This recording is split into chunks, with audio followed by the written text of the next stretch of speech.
Hello and welcome to the Girl That Went For It podcast. I'm your host, Johanna Scholz, also known as Johanna Lian on Instagram, and author of Believe in Life, How to Dance in the Rain. If you want to live your dream life and become the best version of yourself, then this podcast is for you. I hope that I can inspire and encourage you to never give up and to always believe in yourself. Feel free to follow me on Instagram, Johanna_Liana, for daily content. And now enjoy this episode. Hello and welcome back to this new episode. I'm here today with Muriël. You might know her from my Instagram stories.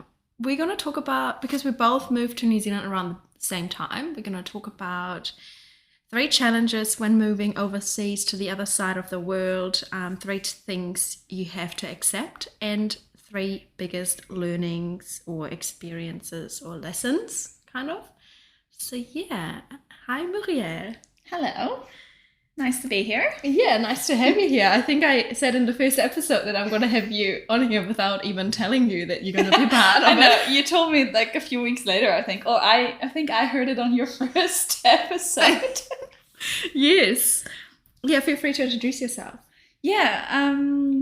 Well, you probably have seen me passing on in the stories from Joe on Instagram, but I moved to New Zealand 4 years ago.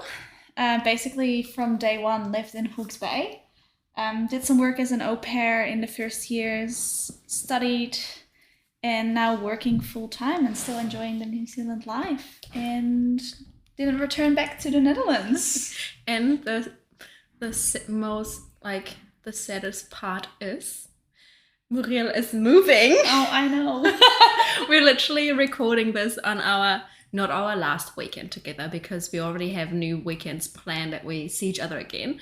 But today is Sunday, and on Tuesday, Muriël has her last day in Hawke's Bay. Exactly.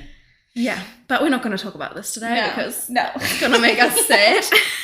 And again, we'll see each other still often. I'm only 2 hours and a bit away. Yeah, and 2 hours is nothing in New Zealand. Yeah. So, yes, we already planned, like, we're going to see each other again in October, and we said like November, right? Something, and December, kind of depending on the Christmas period. Yeah. We just looked at festivals today. Yeah. We literally told our partners, so when I started seeing Jules, I told him I have a +1. That's Muriël. It's a deal. It's a package deal. It's a package deal. And the same the other way, like Muriël told her partner. Yep. We actually, how did we meet? Through a common friend. Yeah, 2020. Yes. In July, I think. July 2020. 3 years. Oh. So we've literally been friends for the most time of our time in New Zealand, and we arrived at the same time too in September. Yeah. We're actually having you had your 4th year anniversary. I have mine coming up. Crazy. Time flies. Crazy, yeah. Yeah. Okay, so let's talk about 3 challenges when moving overseas. Should we go turns? Yeah, sounds good. Do you want me to start? Yeah. Yeah?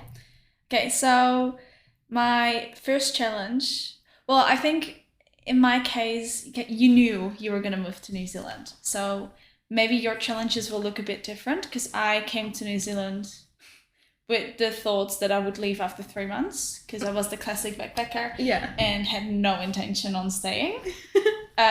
So I think my challenges kind of started along the way when I started to realize, okay, I want to be here. And one of them is, like, my first year, I was friends with all temporary people, temporary people, not in a bad way, but they all knew they were leaving the country. Yeah. So I think one of the biggest challenges I had was creating my new inner circle in New Zealand and have friendships that you knew would last as well. Yeah, that's actually one of my learnings too, making friends. Yeah. Like getting out of your comfort zone as well, because when you it's weird, like in your hometown, you grew up there, so you have your friends, you know people, you have family friends, you have like your security net. Sorry if you hear the wind in the background. We're in windy Wellington. It's super windy. Classic Welly. Yeah. So that's actually one of my challenges as well. Oh wow, that was That's normal here, by the way. Yeah. So yeah, making friends. Yeah, because when I came here, like I knew I wanted to stay, but it's hard to, how do you make friends as an adult? You have to, I know it's like this, like, you kind of know how to be on your own. And well, in my case, after traveling for like 6 months and then about a year of not knowing that I was really gonna stay here, it's like having to like open yourself up again, tell the same story over and over. Yes. It's like, yeah, you really need to be in that mindset to feel like you can make friends for like, yeah. Yeah, and it's basically as well like blind dating. Like, because I remember I actually said that in one of my other episodes. I was in a Hawke's Bay flat, looking for flatmates group. And that's actually how I caught up with one girl, because she reached out to me and she said, I saw that you're looking for a flat and that you just moved here. I moved here as well. Should we catch up for coffee? Which is quite nice. So I kind of learned that from her, to just reach out to people and just ask. Yeah. And I think one thing as well that I found quite challenging, I mean, I knew people here, and that was quite cool because I would meet people through them, but it would be on a party where everyone would be drinking. And like it's not the let's like have not deep conversations, but when you're obviously having a drink and a loud night, it's not that you would sit together and tell each other like life stories to try to connect. Or you do and you forget about it. Or exactly. Your best friends when you're drunk and then you see them again and you're like, oh shit. We're not really on the same level. Yeah. So that's why I remember when I came to New Zealand, I actually was I wasn't drinking often. And the circle I was surrounding myself with, they would drink Thursday to Sunday, which I didn't. I remember feeling so, oh my gosh, this is not myself. And I felt like I'm at the wrong place and I needed to make my new friends. Nothing against, like, you can have a drink. Like, I mean, I have a drink now too every now and then, but that was just full on and not the circle I wanted to be around. Yeah. I think it's a level of like, because I feel like I had that when I was in my late teens, and I feel like the student life here in New Zealand like continues afterwards as well. So I did see that around as well, and I was like, I'm not sure if I would like fit in that way. So maybe that was hard to do in the beginning as well, to figure out what people would be on the same goal thing. Yeah, good that we found each other. We actually met on a party though. Yeah. A festival. Oh, true. Yeah, we had pre-drinks at. Yeah. That's how it started. But even then, I remember. I think, I'm not sure if you asked me, or like we decided to have a coffee. Yeah. And it's so weird because we didn't know each other and we caught up for a coffee. I can't even remember actually our first coffee. I don't know. It must have been in like Havelock or something. Probably, yeah. And then, we just started seeing each other. I just knew like the first weekend away that we did was to Topo. Yeah, I remember. Yeah. Yeah. That was fun. Yeah, and then our weekend trip started. Like, we would do that every 3 months. Like, regularly. Yeah. So, what's another challenge? I think one of the challenges I really had over the years was finding financial stability. Oh, yes, that's a good one. I didn't write that down, but definitely put that on my list too. Yeah. I kind of put it as like things you have to accept. I put down your life will look different money-wise. Yeah. That's actually a good one too, yeah. Yeah, I think if I look back into like my last 4 years, I can only say now after a year that I've found financial stability. Yeah. Because the first year, you're like, I was in a backpacker space. I would literally work and straight away use it to see something of the country. Yeah. So not really saving up. Well, I would save up, but I would also spend it straight away to see something of New Zealand. Yeah. Yeah. And then I obviously started as a student, which like I was only allowed to work a certain amount of hours 20 a week. hours. Yeah, same. Which didn't it didn't cover my weekly costs. Yeah. So like, yeah, it's It's been a wild ride. Same here. I mean, like you said in the start, for me it was different. I knew I wanted to move to New Zealand, and I knew it for like 5 years, kind of. Not that I hard out saved in 5 years, but I put money aside over the 5 years. But then I didn't calculate that I study in New Zealand, so that was kind of a bit like last minute decision, which was quite expensive. And Yeah. so I invested money into my studies, which I knew I had to make it work to stay in New Zealand with the visas and stuff. And then as well, yeah, as a student, you're only allowed 20 hours a week. Yeah, that covers maybe your rent, and then groceries go on top and Yeah, stuff. just And on the side, also- I think I literally could pay my rent, and if you would live on noodles, Yeah. you could survive on noodles. I mean, Like- you learn a lot about how to spend your Budgeting, money. yeah. Budgeting and like how to cook on budget. But then also you still want to live. You want to go to festivals and stuff and socialize. So you Yeah. would put the bit that you make aside, kind of. Yeah, the 1 week that you would be able to save, you would put it aside to Yeah. like buy a festival ticket. But the good thing was as well, I think, because we knew each other, we knew the struggles, and I feel like our friends, except like the ones that we met here in Hawke's Bay, We're in the are same boat. in the same boat, and they would understand it. And even now, when someone says, "Oh, I actually want to save a bit, let's just have dinner at someone's home? place," Yeah. Yeah, exactly. definitely. Another challenge. I think what I struggled the most with, and it's coming more to like my to date, when I left the Netherlands before I started backpacking, I left a really good job, a really great company, and I really found something that I enjoyed doing. And I found it really hard to get back on that same level in New Zealand. So Yeah. I literally had to start from scratch. And well, I can finally say that I have found a job that is going to bring me back to where I was.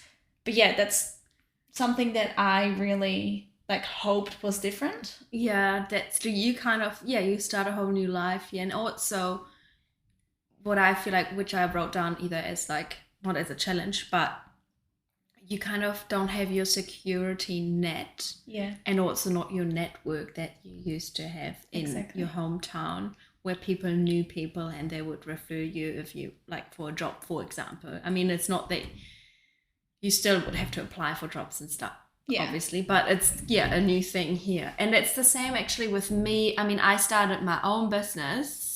It takes a while before people like recognize you that you're part of the community. Yeah, and now I can say 2 years or 1.5 that I'm officially doing my business full time. People recommend me and stuff like that, which in Germany, if I would have done it in my hometown, my parents' friends and their friends would know someone, and maybe they would reach out to me. It's like a wider network of people that would all vouch for you. Yeah, and here here you have to Start over. and you have to get out of your comfort zone, introduce yourself, go to network places, leave your card if you like Yeah. business wise and stuff. So yeah, I mean, it has also its good sides that you're kind of a new person and you don't know everyone, but then also after 4 years living in Hawke's Bay, you feel like everyone knows it. Yeah. I mean, I got this job as well Through someone who basically referred me. Yeah. So I think it is because we've been now in like certain areas for long enough that people do know us. Yeah. So good. Yeah.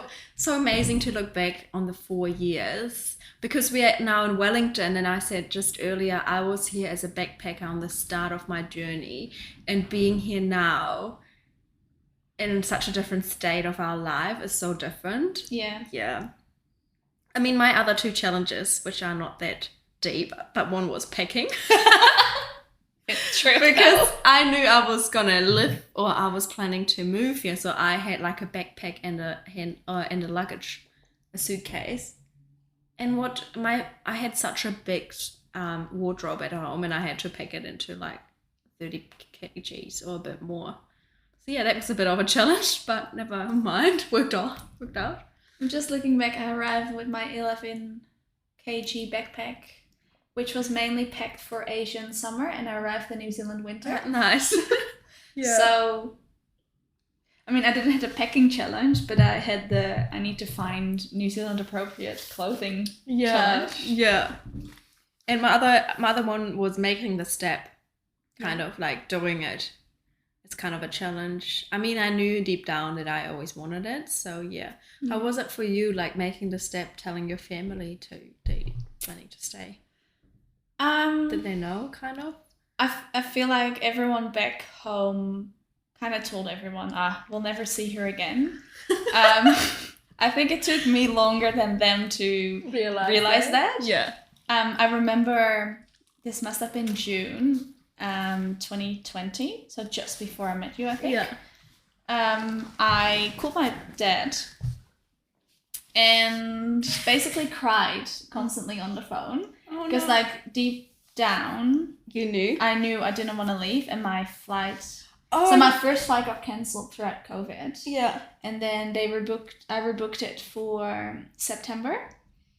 And then in June, I knew that September was coming quite true, quick. Because that's when we we just met and then we caught up because you asked me about visa. How did you make it work? I think that was the first time. That was our first meeting. Just us two. Yeah. True. Going through the different pathways. Because I called him and I basically cried over the phone that I wasn't sure that I wanted to come home. And like my dad was very like calm about it. And I think he knew already. He was just waiting for me to accept to realize. Yeah. Nice. Yeah. And then it was almost fate because that second flight in September got cancelled as well. So it was almost like the universe was telling me, nah, you're not going anywhere. Nice. It all works out in the end. It's what we learned. Yeah. Right? Yeah. That's actually one of the things that I put as my learnings. Nice. Okay, I just wanted to check. Yeah, that's a big learning we had. Like it all works out in the end. Okay, we come to that later. Yeah. Okay, the next thing is 3 things you have to accept when moving to the other side of the world. I just said to the other side of the world because it might be different if you're just moving, maybe. Yeah, I think it's different if you would like move from like let's say Germany to Spain. Yeah, or from Australia to New Zealand, whereas like in our case, it takes us over a day to travel back to hometown. Yeah, so what's one thing you have to accept or had to accept? I think one of them is definitely, and I think that came up throughout the like lockdowns and the country being basically closed, that you can't just easily hop home, even though there are flights available. Like you need to accept that there are milestones in like my family's lives and my friends from back home lives that I might be missing because I can't just go home for everything that happens. Yeah, that's what I wrote down too. Like you kind of have to accept that you can't be there for everything, like weddings and birthdays. Exactly. It's like, the fear of missing out. Like you need to accept that you're missing out on certain things. Yeah. So because it is like, I mean, like you said, there are flights and you can take them, but it's always like 2,000. Like you can't just do that with every occasion. No, I mean, especially I think we're both in a life phase where friends of ours like settle down, get married. Like you can't go back for every, like if you have 5 weddings in a year. I mean, if I could, if I had won the lottery. Exactly. Yeah. I mean, if they would all do it in the same month, happy. Nice. Yeah.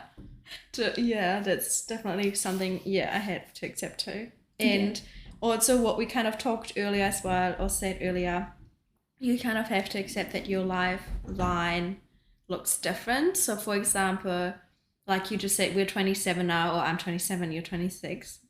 Like soon 27. Soon. This sounds so like, those videos on Facebook when you have that one best friend which is 6 months younger than you. Yeah, You're like, I'm still young. I'm still young, baby. Nah. But like you just said, we just now at a stage where we started saving again, or like financial freedom, or like, because you have to go through for example, we had to pay international student fees, then you're not allowed to work full time yet. Then you have to start at zero with your job and work your way up, kind of. I mean, it's not that every life will look the same, but you kind of have to accept that maybe your friends started looking for houses when they were 25 and now we are 27 and it's now our next step. Or, I don't know. Exactly. I mean, different. I now, for example, are going to move in for the first time, like together with my partner, and like it's the first time that we actually have to like look into buying furniture. And like a lot of my friends have done that when they were 22, 23, because I made the different life choices of flying across the world, seeing different countries. Like I didn't have that wanting to settle down in a house when I was so young. Yeah, same here. So I also should accept that they might be in a different stage in life. Yeah, that's a good one. And I think like one thing, it's kind of a learning then, but it's in every life. Like it's not just when you move to the other side of the world, just in general. Don't compare your life to anyone. Like everyone's different. Everyone has different goals, different things they want to do. Like there's no rush in achieving things. As long as you're happy. I think I told you that yesterday on the way when we drove to Wellington as well, that sometimes like I need to tell myself, stop comparing. Yeah. I remember you said that. Yeah. And also just reflecting on how far we've come. Like when we think back the 4 years, we've grown so much. And what's another thing? I kind of said like one thing to accept is it's hard to stay in touch with everyone you want to, or like I have the same. Yeah, because I literally said accepting you can't keep the same level of keeping in touch and communication with friends and family overseas. Yeah. Because like life takes over, and I mean, sometimes you're really busy in your day to day, and it's not bad to not have spoken to some people for a month, because like you're not in the same area, you're in different time zones. Like it's quite hard to keep that daily contact going, and I don't think it's necessary with certain people. Like you know, in my case, like I know friends, and we've spoken to each other about it as well. Like we're fine if we don't hear from each other a few months, because we know it's nothing personal. Life takes over. We both have jobs. Yeah, same. And you know how you have those friends, you can catch up with 3 months later, and it's like still the same. Yeah, and I don't mind if they don't answer to my text message for like a month. Yeah, like, exactly. It's live. It's how it is. And even with people here in New Zealand that I call to my close friends, sometimes I don't hear from them for a month. That's fine. Yeah. And I feel like, it's quite hard to stay in touch with everyone. I'm not a big texter as well. Neither am I. Like good in like texting and stuff. So I would rather do a voice message or FaceTime. But even, it's hard to stay in touch with everyone. It is. I mean, I'm even getting messages from my mom and dad sometimes. Like if I haven't said anything. Okay? Yeah. Like after a week of silence, they would be like, "Are you alive?" ? Yeah. Like, sorry. It's been just a busy week. But then I feel like as well, I mean, at the moment, like I think I haven't talked, like FaceTime my parents in a while because they've been on a holiday and I've been busy. But before that, I think I was more in touch with them. We'd sometimes talked about it. If I would have moved maybe into a different city, I probably wouldn't be that much in touch with them than I'm now. No. I remember when I moved to Amsterdam, like I would go home every fortnight in the weekend, but throughout the week, I don't think I actually messaged my parents. Yeah. And now at least like there will be every now and again a message throughout the week. Or a photo. Or something. Yeah. So like I'm actually throughout the week more in contact with them than I was when I moved to Amsterdam, which is in the same country and an hour away. Yeah, true. What's another thing you had to accept? I think the other one comes really like close to just accepting about not keeping in touch with everyone else. Like I wrote down that people overseas move on and also have a separate life that doesn't include you, and Yeah. that's also something that you should accept. Yeah. So like I realized as well when I came back in June for a holiday, a lot of things hadn't changed. Like my friends were all the same, a lot of things were the same, but they all still have a separate life that doesn't include you, which is fine. And that's like you know, also an acceptance phase, and you've got the same here. Like there's a life here that doesn't include them in a way. Yeah, true. Yeah, definitely. And because you, like I said, it's hard to stay in touch and update you with everything. Yeah. There It will be is what things it that is. you forget to tell. Yeah. Yeah. I wrote down, you have to accept that you're responsible for your life and your security net. Like you have to step out of your comfort zone, and yeah, you're just responsible. You don't have your parents here that push you or whatever. You know what I mean? Like, Yeah. I mean, they can push you from overseas, or friends can tell you, hey, I don't know. Yeah. But you are in the end, like with everything in life, you're responsible for your life and how it looks like. You can, Yeah, exactly. like when something doesn't work out with a job, like we had the conversation a few times. Yeah. You could be like in this victim role and be like, oh, it's not happening, or like life is so against me. Or you could just trust the process and it will work out. And we had this conversation so often. Yeah. Like back when the visa situation, like 4 years ago. Yeah. Like somehow it will work out. And then there was another visa situation, I think, or work. Yeah, where I remember when my studies were finished and I had a full-time job offered, but then my visa didn't came back on time, so I had a week of a gap in between. Like, you know, it's all part of the process. Yeah. And that's acceptance. Yeah, exactly. Okay, so the learnings are, I only wrote down 2, but I'm probably sure when you mention yours, I'm going to come up with more. One learning is, which kind of fits to what I just said, but it's up to you to make this work. Yeah, that's very true. That's like a... Yeah, it really depends on your mindset. Like, if you want something, you should, like, change your mind to, like, I am actually going to do this, and not... waiting. Not waiting and sitting. Like, you'll actually actively have to work on it. Yeah, 100%. What's one of your learnings? I had, if things don't work out, it will work out another way. And that's basically my whole New Zealand life. Like that's like the amount of the things, motto. Yeah, the amount of things that I like realized, damn, it's not working out. Like the amount of one-off like extensions of visas, for example. Like I was always that person that just fell out of the boat because I arrived in the country a few days too late. Like, you know, all those steps that I had over the last year, but they all kind of still worked out in a different way. And I think that's one of the learnings. Like, if it doesn't go left, it will go right. Yeah, I think that's something I had when I decided to study here. Like, my visitor visa was 3 months and it literally ran out.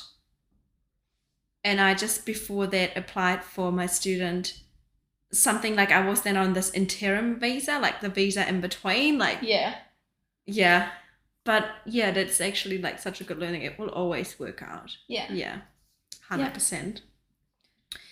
One more learning is friends become family. Oh, that is true. Because I didn't write that down. I should have done that. It's okay.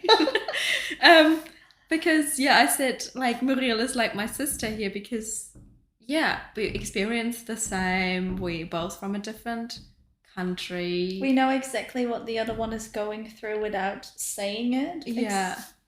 And like I think throughout the milestones we've achieved, we were part of each other's milestones, but also part of each other's like downs. Yes. Definitely. Yeah. And it's funny, even like, I mean, we both have a partner here now, and I mean, it's with every partner, I guess, but how they just become your family. Yeah, exactly. Or you kind of like, I mean, because ours are obviously so far away. Yeah. You still want to have that family feeling. So I think like once you've found the people that can fill out that void, like not in a bad way, but like you Yeah. So like we started having our Christmas Christmas, tradition. Yeah. So on the 24th we celebrate Christmas together, and like we make our own like family traditions. Yeah. Yeah. So Yeah. that's a learning, and I feel like this can also help people who maybe want to move and are scared of that, like leaving family and friends behind. You will be surprised how you will find people. Yeah. Yeah. Like you can find comfort. Again, it doesn't have. I mean, it's obviously different to Yeah. not like, as I always say, curling right next to my mum on the couch. Yeah. Like, there's nothing that will like be the same as that, but you Yeah. still can find people that feel like family, become family, and will treat you like family. Yeah, 100%. Yeah. Yeah.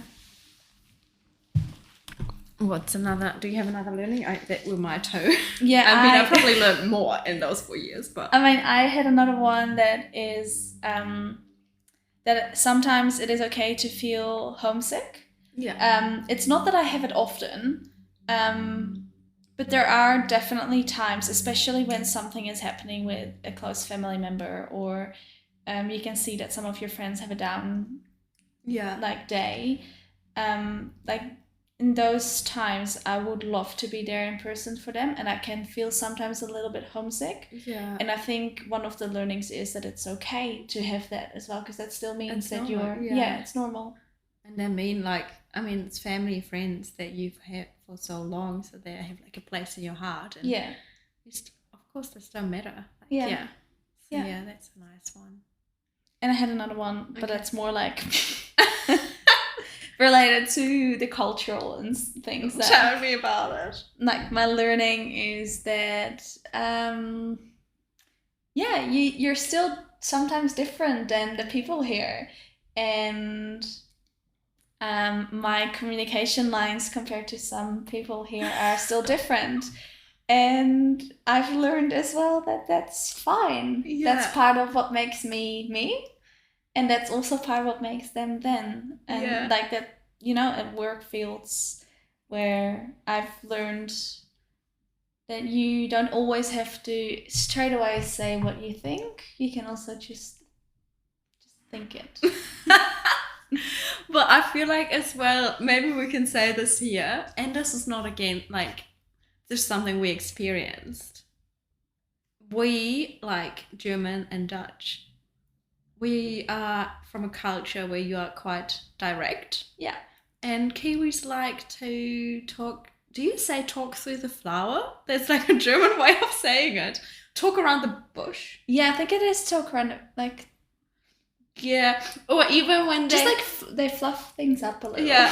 Like, for example, can you do this or that? Or would you mind, but only if it's not a problem. Yeah. I don't want to bother you, but would you mind if you could do this or that? Like, yeah, and like in our head it's like, yeah or no. Yeah. Can you do it or can you not? Can you not? Yeah, there's no like maybe. No. It's left or right. And it's like, yeah, just say what you think. Yeah. I mean, you don't have to be super direct, like, Yeah. but yeah. Yeah, I think that's a bit of a cultural learning, and that's fine. Yeah. I mean, we can still learn so much from Kiwis, like Being laid back. Yeah, being laid back. Yeah, and chill. I feel like we're doing that this weekend. Yeah. Because every time they keep on asking us, Yeah. what are you doing this Yes. weekend? What are you going to do next? And we're like, oh, we'll just see. go with the flow. Yeah. Fully integrated. We Kiwis now. Awesome. Cool. Thank you guys so much for listening. We'll probably do more on our next trip together. Yeah, thank you for listening. And I'm going to take Muriël's Instagram as well, in case you want to follow her. I don't know. Follow my new white kiddo life. Yes. Thank you. Well, that does it for this episode. Thank you guys so much for listening and tuning in today. If you like this episode and don't want to miss any new ones, make sure you hit the subscribe button. Feel free to share it with your friends or on social media. It really means a lot to me. It will help me to create this podcast. You can find me on Instagram, Johanna_Liana. I'm always happy to connect, so flick me a message if you want. Enjoy the rest of your day, and always remember, it's a beautiful day to have a good day. It's a beautiful day to be alive.